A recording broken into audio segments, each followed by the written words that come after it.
실험실에서 쉽게 볼 수 있는 이런 바이알조차 국산 찾기가 쉽지 않은 걸 알고 계시나요? 우리나라도 충분히 만들 수 있을 텐데 왜 그럴까요? 가장 큰 건 일단 성능이 일제라던가 미제가 더 좋기 때문이고요. 예를 들어서 제네시스 G90과 벤츠 S클래스를 비교해봅시다. 둘 다 너무나 멋진 차죠. 하지만 대부분의 사람들에게 선택권을 준다면 대부분 벤츠 S클래스를 택할 겁니다. 작은 차이가 큰 차별점을 만들어내기 때문입니다. 100m 달리기 세계 1등은 우사인 볼트의 9초 58이나 아사파 파월의 9초 74나 큰 차이는 나지 않아요. 그런데 그 작은 차이가 바로 엄청난 차이를 만들어냅니다. 수출 규제 후 2년이 지났습니다. 일부 사람들은 우리나라가 완전한 국산화를 이뤄냈다고 생각합니다. 그런데 언론에서 일본은 손해만 봤다는 뉴스들을 보면 대체로 불화 수소에만 포커스를 맞추고 있다는 것을 아시나요? 당연히 폴리이미드라던가 PR은 여전히 대일 의존도가 극심하니까 잘 드러내질 않죠. 무엇보다 일본의 불산 수출 기업들이 얻은 손해가 크기 때문에 불산에 포커스를 맞추기도 합니다. 2018년 일본 불산의 수요처 약 89%가 한국이었고 수출 규제 이후 일본의 스텔라, 모리타, 스미토모 등의 주가가 하락하기도 했으니까요. 다행히 우리나라는 지난 2년 동안 소재, 부품, 장비에 많은 투자를 했고 대일 소재 수입 의존도는 0.5% 하락했습니다. 크게 줄어든 것은 아니지만 줄어들었다는 것은 고무적인 일이에요. 특히 불산은 상당 부분 일본 비중을 줄였죠. 그런데 여러분 그거 아시나요? 우리나라가 성공했다면서 빵빠레를 터뜨리는 불화수소는 이미 8년 전에 국산화가 어느 정도 되어 있었다는 것을요. 실제로 특허로도 공개된 바 있습니다. 초고순도 불화수소의 제조 방법이에요. 그런데 대체 왜 이런 특허들이 빛을 보지 못하고 사장되는 걸까? 우리나라가 과거 불화수소에 대한 특허가 있었기에 빠르게 국산화를 할 수 있었듯 지식재산, 특허를 확보하는 것은 매우 중요합니다. 국가의 기술 역량은 특허를 통해서도 알 수 있으니까요. 그리고 마침 기막히게 제가 대통령 소속 국가지식재산위원회 홍보대사라 도움을 요청했고 국내 최초의 지식재산 전문기업인 인텔렉추얼 디스커버리의 배동석 부사장님께 자문을 구할 기회를 얻었습니다. 네, 반갑습니다. 그럼 지적재산권에 대해서 간단하게 소개해 주실 수 있을까요? 네, 지식재산권은 이제 기술을 보호하는 그 산업재산권이라고 되어 있는데요. 특허권에 투자를 해서 돈을 버는 하나의 대상물로서 인식이 되고 있는 아주 핫한 분야라고 말씀드릴 수 있습니다. 그럼 비즈니스 모델을 만들 수 있는 구체적인 사례를 한번 말씀해 주실 수 있을까요? 최근에 미국의 이제 킹스톤이라고 하는 큰 회사를 상대로 특허 침해 소송을 통한 한 180억 정도 되는 배상 판결을 받은 바 있습니다. 하나마이크론이 이제 출원한 특허였는데 저희가 그러한 중요한 특허를, 돈 되는 특허를 발굴해내는 그런 차원에서의 전문성이 있다고 보시면 되겠습니다. 하나마이크론이면 반도체 쪽이네요? 예, 반도체입니다. 그 해당 특허는 USB 그 메모리 스틱에 관련된 특허였고요. 신문 기사로도 나와 있으니까 참조해 보시면 좋을 것 같습니다. 기술 특허 중에서 빛을 보지 못한 특허도 되게 많은 걸로 알고 있거든요. 2년 전에 우리나라 반도체 수출 규제가 되게 핫했잖아요. 불산 같은 경우는 이미 이제 8년 전인가 7년 전인가 중소기업이 이미 특허를 가지고 있었는데 한 8년이 지나서 이제 조명이 되기 시작했어요. 아, 우리나라도 이런 특허 있었구나. 이런 문제들이 되게 많을 것 같은데 이런 조명받지 못한 특허들을 사람들한테 알릴 수 있게 이렇게 하려면 어떻게 해야 될까요? 필요한 거는 조직과 전문가와 투입될 수 있는 그런 예산을 가지고 있는 그런 특허 전문 회사가 되겠습니다. 그래서 그 기업들은 이제 생산 활동에 전념을 다 하시는 거고 그러한 특허권을 저희에 맡겨주시면 저희는 이제 저희 역할을 하는 거죠. 그렇게 해서 수익을 좀 내서 다시 또 수익 배분 갖고 그렇게 하는 게 좋을 것 같습니다. 저 소부장 관련해서 일본의 특허권을 조금 조사한 바 있는데요. 네. 일본의 핵심 특허들이 많은 부분 또 만료가 돼 가고 있습니다. 특허는 출원일로부터 20년 동안 살아 있거든요. 네. 부동산하고는 달리 이제 그 라이프 타임이 다 정해져 있습니다. 네.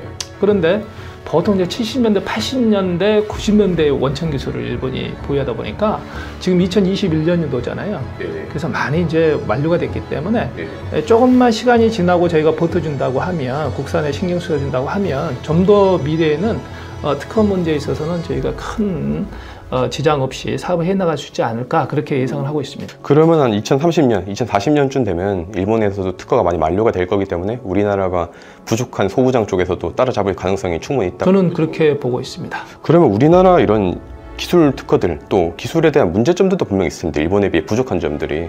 전문가로서 그런 부분들이 어떤 게 있고 해결 방법은 어떤 게 있다고 생각하시나요? 저희 나라 이제 그 엔지니어들, 특히 이제 삼성, LG의 이제 대기업 위주의 엔지니어링의 특징이 패스트, 굉장히 빨리 저희가 쫓아가고, 네. 그 다음에 이제 그 융합, 네. 예, 이런 부분은 저희가 굉장히 뛰어납니다. 반면에 그 자연과학, 네. 그 다음에 원천 소재, 네.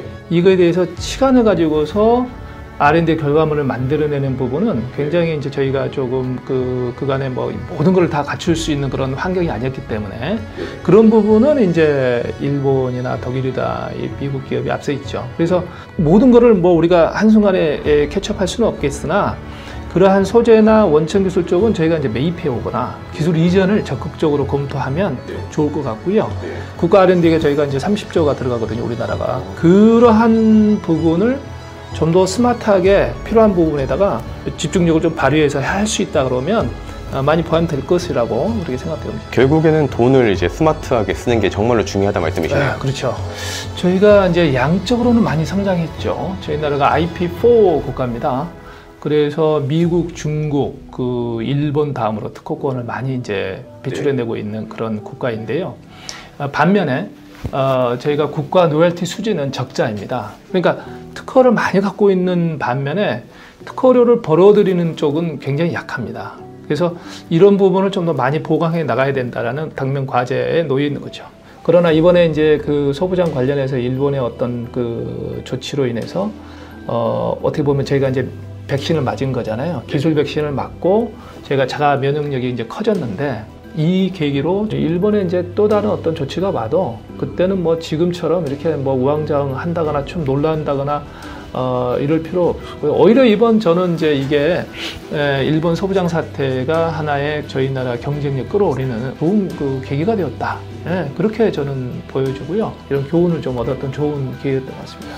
저는 1년 전 일본 수출 규제 후 1년이라는 영상을 만들었어요. 그리고 최근에 수출 규제 후 2년 영상을 만들어서 뭐가 달라졌는지 말해달라는 시청자들이 좀 있었어요. 그런데 저는 딱히 할 말이 없었어요. 왜냐면 채널이 성장하면서 약 1년 동안 수십 명의 박사님들과 연구원들 또 기업인들을 만났는데 여전히 사실 크게 달라진 것은 없기 때문입니다. 그런데 일부 사람들은 그걸 모른 채 과학에 기반한 정보를 부정하고 메신저를 공격합니다.